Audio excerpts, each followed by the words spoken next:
ನಮಸ್ಕಾರ ಸ್ನೇಹಿತರೆ. ಬೆಂಗಳೂರು ಕೋಗಿಲು ಲೇಔಟ್ನಲ್ಲಿ ಅಕ್ರಮ ಶೆಡ್ ಮನೆಗಳ ತೆರವು ಇಡೀ ರಾಜ್ಯದಲ್ಲೇ ರಾಜಕೀಯ ಬಿರುಗಾಳಿಯನ್ನು ಎಬ್ಬಿಸಿದೆ. ಇಲ್ಲಿ ಸಂತ್ರಸ್ತರಿಗೆ ಕೇವಲ 2 ದಿನದಲ್ಲಿ ಈ ಸರ್ಕಾರ ಪರಿಹಾರವನ್ನು ಘೋಷಣೆ ಮಾಡಿದೆ. ಆದರೆ ಇದೇ ಕರ್ನಾಟಕದಲ್ಲಿ ದಶಕಗಳಿಂದ ಸೂರು ಕಳೆದುಕೊಂಡವರು ಇನ್ನೂ ಕೂಡ ರಸ್ತೆ ಮೇಲೇನೆ ಬಿದ್ದಿದ್ದಾರೆ.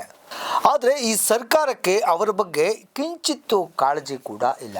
ಇವತ್ತು ಕೋಗಿಲು ಲೇಔಟ್ನಲ್ಲಿ ವಾಸ ಮಾಡ್ತಿರುವಂತಹವರು ಬಹುತೇಕ ಎಲ್ಲ ಮುಸ್ಲಿಂ ಆಗಿರೋದ್ರಿಂದ ಸರ್ಕಾರಕ್ಕೆ ಅತಿಯಾದಂತಹ ಪ್ರೀತಿ ಹುಟ್ಟುಕೊಂಡ್ಬಿಟ್ಟಿದೆ. ಸಾಮಾಜಿಕ ನ್ಯಾಯದ ಬಗ್ಗೆ ಮಾತಾಡುವಂತಹ ಸಿದ್ದರಾಮಯ್ಯನವರು ಒಂದು ಕಣ್ಣಿಗೆ ಬೆಣ್ಣೆ ಮತ್ತೊಂದು ಕಣ್ಣಿಗೆ ಸುಣ್ಣವನ್ನು ಹಚ್ಚೋ ಕೆಲಸವನ್ನು ಮಾಡ್ತಾ ಇದ್ದಾರೆ. ಕೇರಳದ ಮುಖ್ಯಮಂತ್ರಿ ಪಿಣರಾಯಿ ಅವರು ಈ ಬಗ್ಗೆ ಟ್ವೀಟ್ ಮಾಡ್ತಿದ್ದಾಗೆ ಇಲ್ಲಿಯ ಸರ್ಕಾರಕ್ಕೆ ಗಲಿಬಿಲಿ ಶುರುವಾಯಿತು.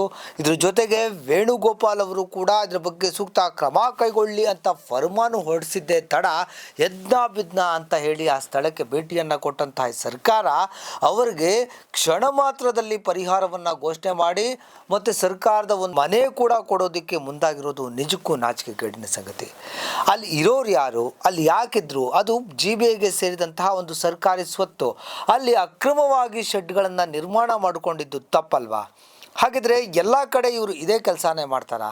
ಎಲ್ಲೆಲ್ಲಿ ಸರ್ಕಾರಿ ಜಾಗ ಇದೆಯೋ ಅಲ್ಲೆಲ್ಲ ಶೆಡ್ ಹಾಕೊಂಡು ಕೂತ್ಕೊಂಡ್ಬಿಟ್ರೆ ಅಂಥವ್ರಿಗೆಲ್ಲ ಈಗ ಮನೆ ಕೊಡೋದಕ್ಕೆ ರೆಡಿಯಾಗಿದ್ದಾರಾ? ಇನ್ನು ಈ ಸರ್ಕಾರಿ ಜಾಗವನ್ನು ಅಕ್ರಮವಾಗಿ ಒತ್ತುವರಿ ಮಾಡಿಕೊಂಡು ಶೆಡ್ಗಳನ್ನು ನಿರ್ಮಿಸಿದಂತಹ ಈ ಜನಗಳಿಗೆ ಅಧಿಕಾರಿಗಳು ಕರೆಂಟು ನೀರು ಕೊಡ್ತಾರೆ ಅಂತಂದರೆ ಅವರ ಭ್ರಷ್ಟತೆ ಬಗ್ಗೆ ಕೂಡ ಪ್ರಶ್ನೆ ಮಾಡಬೇಕಲ್ವಾ? ಇನ್ನು ಇವರು ಬಂದಿರೋರು ಶೆಡ್ ಹಾಕಿರೋರು ಯಾರು ಅನ್ನೋದ್ರ ಬಗ್ಗೆ ತನಿಖೆ ನಡಿಬೇಕಾಗಿದೆ. ಅಷ್ಟರೊಳಗಾಗಲೇ ಇವರು ತರಾತುರಿಯಲ್ಲಿ ಅವರಿಗೆಲ್ಲ ಒಂದು ಮಾನವೀಯತೆ ದೃಷ್ಟಿಯಿಂದ ನಾವು ಅವರಿಗೆ ಹೊಸದಾಗಿ ಮನೆಗಳನ್ನು ಕೊಡ್ತೀವಿ ಅನ್ನೋದು ನಿಜಕ್ಕೂ ಇದು ಸಿದ್ದರಾಮಯ್ಯನವರ ಒಂದು ಮುಸ್ಲಿಂ ಓಲೈಕೆಯ ರಾಜಕಾರಣದ ಪರಮಾವಧಿ ಅಂತಂದರೂ ಕೂಡ ತಪ್ಪಾಗೋದಿಲ್ಲ. ಇದು ಕನ್ನಡಿಗರಿಗೆ ಮಾಡುವಂತಹ ಒಂದು ಅಪಮಾನ ಕೂಡ ಆಗಿದೆ. ಇವತ್ತು ಎಷ್ಟೋ ಜನ ಉತ್ತರ ಕರ್ನಾಟಕದ ಜನ ಇವತ್ತು ಬೆಂಗಳೂರಿಗೆ ವಲಸೆ ಬಂದು ಒಂದು ಸೂಕ್ತ ನೆಲೆ ಇಲ್ಲದೆ ಪರದಾಡ್ತಾ ಇದ್ದಾರೆ. ಅವರ ಬಗ್ಗೆ ಈ ಸರ್ಕಾರಕ್ಕೆ ಒಂದು ಕಿಂಚಿತ್ತೂ ಕೂಡ ಕಾಳಜಿ ಇಲ್ಲ, ಮಾನವೀಯತೆ ಇಲ್ಲ. ಇಂಥವರು ಸಾಮಾಜಿಕ ನ್ಯಾಯದ ಬಗ್ಗೆ ಮಾತಾಡ್ತಾರೆ ಅಂದರೆ ನಿಜಕ್ಕೂ ಇದು ನಗೆಪಾಟ್ಲು. ಇನ್ನು ದಶಕಗಳಿಂದ ಕೂಡ ಅನೇಕ ಕಡೆಗಳಲ್ಲಿ ಇವತ್ತೂ ಕೂಡ ಅನೇಕ ಸಂತ್ರಸ್ತರು ಸರ್ಕಾರದ ನೆರವಿಗೆ ಕಾದು ಕುಳಿತಿದ್ದಾರೆ. ಆದರೆ ಸರ್ಕಾರ ಕಣ್ಣಿದ್ದು ಕುರುಡರಾಗಿ ನಡ್ಕೋತಾ ಇದೆ. ಶಿವಮೊಗ್ಗದ ಲಿಂಗನಮಕ್ಕಿ ಡ್ಯಾಮ್ ಸಂತ್ರಸ್ತರು ಕಳೆದ 65 ವರ್ಷಗಳಿಂದ ಹಕ್ಕುಪತ್ರಕ್ಕಾಗಿ ಕಾಯ್ತಾ ಇದ್ದಾರೆ. ಅಂದು ಪಾದಯಾತ್ರೆ ಮಾಡಿದ ನಾಯಕರು ಇವತ್ತು ಅಧಿಕಾರದಲ್ಲಿದ್ದರೂ ಕೂಡ ಜಾಣ ಮೌನವನ್ನು ವಹಿಸಿದ್ದಾರೆ. ಇನ್ನು ಮುಂದುವರೆದು ಕುಶಾಲನಗರದ ಪ್ರವಾಹ ಸಂತ್ರಸ್ತರು ಕೂಡ ಇವತ್ತಿಗೂ ಪ್ಲಾಸ್ಟಿಕ್ ಹೊದಿಕೆಯಲ್ಲೇ ಬದುಕನ್ನು ಸವಿಸ್ತಾ ಇದ್ದಾರೆ. ಭರವಸೆ ಮಾತ್ರ ಬಂದಿದೆ, ಪರಿಹಾರ ಕೂಡ ಇನ್ನೂ ಸಿಕ್ಕಿಲ್ಲ. ಬೆಳಗಾವಿಯ ಪ್ರೇಮ ಕುಟುಂಬಕ್ಕೆ 1095 ದಿನಗಳಾದರೂ ಕೂಡ ಸೂರು ಸಿಕ್ಕಿಲ್ಲ. ಧಾರವಾಡ ಬಳ್ಳಾರಿಯ ರೈತರು ಭೂಮಿ ಕೊಟ್ಟು 15 ವರ್ಷವಾದರೂ ಪರಿಹಾರ ಇಲ್ಲ.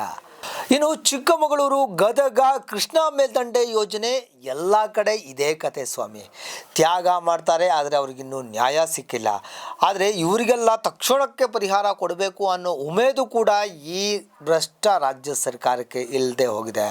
ಆದರೆ ಕೋಗಿಲು ಲೇಔಟ್ನಲ್ಲಿ ಮಾತ್ರ ಸರ್ಕಾರಕ್ಕೆ ತಕ್ಷಣ ಕರುಣೆ ಉಕ್ಕಿ ಬಂದು ಅವರಿಗೆ ಒಂದು ನೆಲೆಯನ್ನು ಕಲ್ಪಿಸಿಕೊಡುವಂಥ ದಿಕ್ಕಿನಲ್ಲಿ ಪ್ರಯತ್ನಗಳು ನಡೀತಾ ಇದೆ. ಇದು ಯಾವ ನ್ಯಾಯ ಸ್ವಾಮಿ? ರಾಜ್ಯದ ರೈತರಿಗೆ ಒಂದು ಕಾನೂನು, ಅಕ್ರಮವಾಗಿ ಬಂದವರಿಗೆ ಮತ್ತೊಂದು ಕಾನೂನಾ? ಇದೇನಾ ಈ ಸರ್ಕಾರದ ಸಾಮಾಜಿಕ ನ್ಯಾಯ ಅಥವಾ ಇದೇನಾ ಈ ಮಾನವೀಯತೆ? ಒಂದು ಕಣ್ಣಿಗೆ ಬೆಣ್ಣೆ ಮತ್ತೊಂದು ಕಣ್ಣಿಗೆ ಸುಣ್ಣ. ಇದೆಂಥ ನ್ಯಾಯ ಸ್ವಾಮಿ ಸಿದ್ದರಾಮಯ್ಯನವರೇ? ನಮಸ್ಕಾರ.